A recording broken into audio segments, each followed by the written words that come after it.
It is turning out to be not quite as bad as we initially thought it might be because we didn't know what we were going to get off of the secondaries.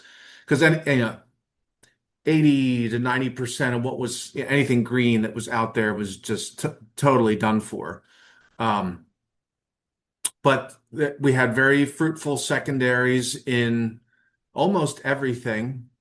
The save all, not so much. That was just didn't have it. And the vinifera really did not. I was speaking about the hybrids. The vinifera really did not handle that well. In fact, I looks to me like it. I don't know if it killed it per se, but we're not getting a lot of green growth back on like the Cab Franc and the Chardonnay. I mean, there's like very sporadic green, secondary green stuff. So if they don't push any green, they're not going to make it. So it's not that it killed it, but it made it so that it's going to kill it. You know what I mean? Right. So I don't know. It's a bummer because even the established Cab Franc that we planted in 17 and 18 that was doing really nicely for us, that I don't think that's going to make it. Mm. I am sorry to hear. And this was as bad. I mean, we've had other frosts. I keep referring to this as a freeze. I don't. How cold did Yeah. it get at your vineyard? That if you know. 26 and a half. Okay.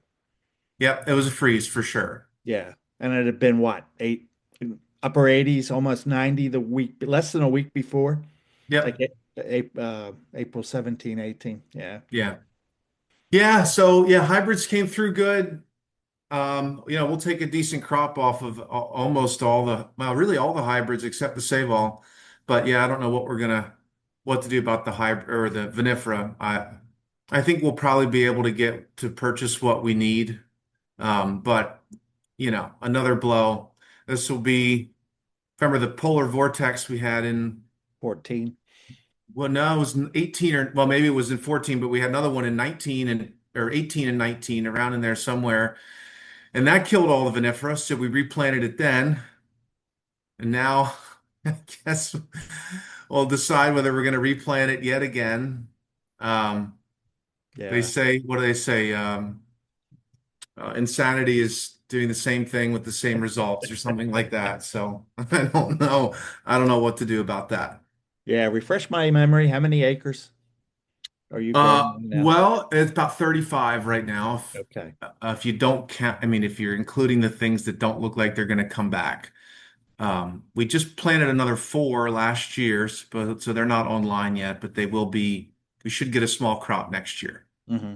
Hey, last thing on the vineyard. I've seen stories written about, all right, well, maybe we plant something different. With that kind of freeze, is there anything different you can plant I, or feel more confident in moving forward? at this point, I like in terms of trying new hybrids, the only thing I'm a little tempted to try is Chardonnay because I've seen that work well for a lot of people. I think it's very versatile. It's disease resistant. I think it could work very well as a blender if we wanted it to be that. But like if in terms of adding another varietal, like actual varietal to the list, I don't think hybrids are going to serve that purpose very well. Hmm. So if we are only using them for blenders, I Okay. don't see much of a reason to deviate from what we know and what we already do. Hmm. Now, it's a little bit separate answer of your question, but if we were to try something new, it would probably be vinifera so that we could make a varietal out of it and make it, create something that's more appealing to the dry wine market. But, the we're already doing the most cold hardy vinifera there are. I mean, there might be some others, yeah, maybe Riesling. Um, but even the stuff that even the easiest vinifera to grow is challenging.